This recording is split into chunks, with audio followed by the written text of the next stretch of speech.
Hey, how are you good people? How's everything going? Hope you guys are doing alright and 2024 is treating you guys alright. I was thinking about doing a video about, we always are thinking about decades, music decades, the 50s, the 60s, the 70s, right? And so I was thinking about doing a video about, my favorite records from each decade, maybe. Obviously, this is just a subjective opinion, you can agree to disagree and everybody's fine, right? So and even for myself sometimes music tastes varies from day to day, and sometimes you get bored of one record and again you are engaged in another one, so it depends. So well, I want to start with the 50s, right? And I'm gonna go over to 2010s. I don't have enough 2020 albums, I think, so I will skip that for the moment. So, without any more explanation, I will start with this record. Um, this is I think I'm gonna show 11. In this case, most of the cases I'm gonna show 11. I'm gonna cheat a little bit. This is the first one I'm gonna show you as Thelonious Monk, Brilliant Corners. This he plays with Terry Clark and Sonny Rollins, right? And it's a typical Monk recording, right? In the sense that it's just these advanced progressions of chord progressions and weird changes, and so it was a difficult album to record. Even the first track, Brilliant Corners, was recorded more than 50 times, and in the end they have to mash two recordings together, right? Two takes together to make it happen, right? But it's a wonderful album. It's Monk is a genius, I guess, and this is a wonderful piece of music. So that's our first one I'm gonna show. Second one I'm gonna show is this one, Buddy Holly's Buddy Holly. This is the AP version. It was the tapes that were supposed to be burned, but they're not. And this is a wonderful record also. Buddy Holly is an amazing singer and songwriter. Music, I think, is the quintessential music from the 50s, from rock and roll. This good, sounding melodies and catchy hooks. Buddy Holly is one of the greats, definitely. Died way too soon, the day the music died, right? Next one in the show is this one, Miles Davis, L'Ascension pour l'échafaud, all right? My French sucks, so don't worry about that. This record is wonderful. It's one of the most brilliant piece of music of the 50s for me. It's just Miles at top of his game. I know there's records from Miles, genius records from Miles, but this is wonderful. So I recommend and suggest that. Another Miles. No, this is a Cannibal Adderley record. Everybody says it's a Miles Davis record, obviously, but this the only Cannibal Adderley led session for Blue Note. In the end, Miles is just such a control freak, and he always takes control of the sessions. So this is a wonderful album. This is obviously the Mo-Fi version, which sucked that came like this. For me, I'm living in Costa Rica, so I'm not gonna send this back. It will be a pain in the ass. So yeah, that's the next album. Is Elvis' debut album. I love Elvis's music. Obviously the 50s Elvis is the best for me. Third Man Records gonna release the Sun EP singles in a couple of months. So if you're subscribed to the Vault, you'll get that. I subscribed only for the purpose of getting that. I've got as like a little bit like a Sid Barrett box set from the Third Man and a couple of things, but that's something I have to have. This album is wonderful. The lineup here with Bill Black. Also, I always forget the name, Scotty Moore. Always forget the name of Scotty Moore. I don't know why.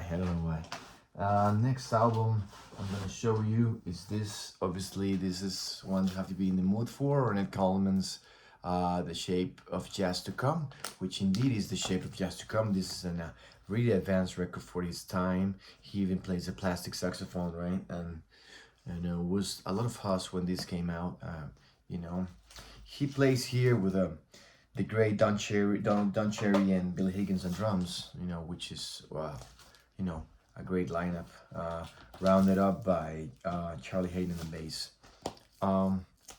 Well, I'm a fan of Ornette Coleman's music, so this one has to be on the top of my list for the 50s. This one, Ray Charles, the genius of Ray Charles.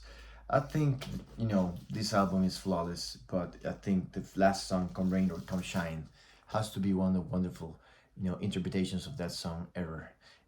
I think he's, the quintessential, soul and spirit music voice.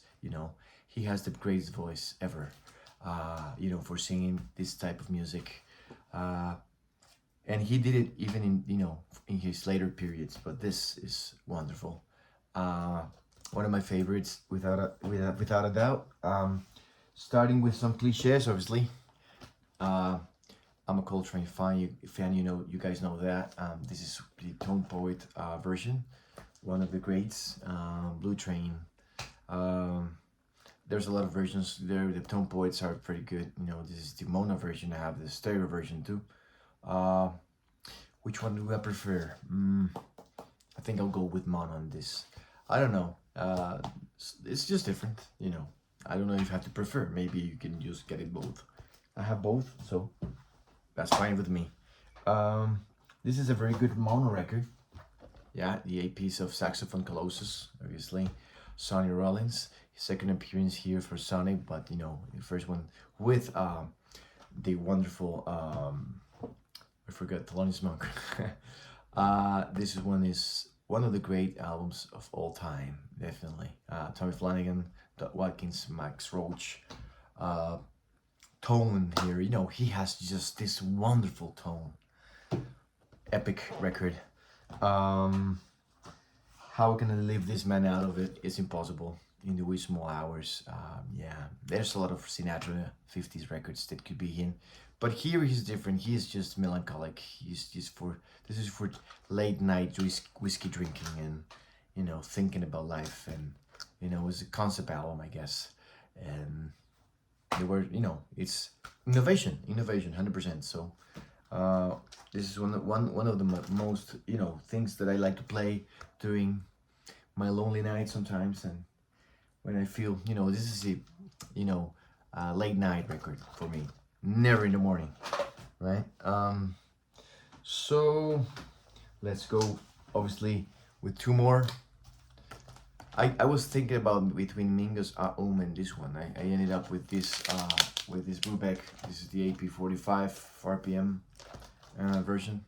I don't know. This is just timeout, right? Everything in different time signatures. How can you not love this, right? Sometimes people just overlooked it. Was maybe kind of a commercial. I don't know if you can say commercial in jazz. I don't think jazz was commercial at all, but this was more mainstream that other piece of music like back then. So, but it's wonderful, right? Wonderful. And well, cannot.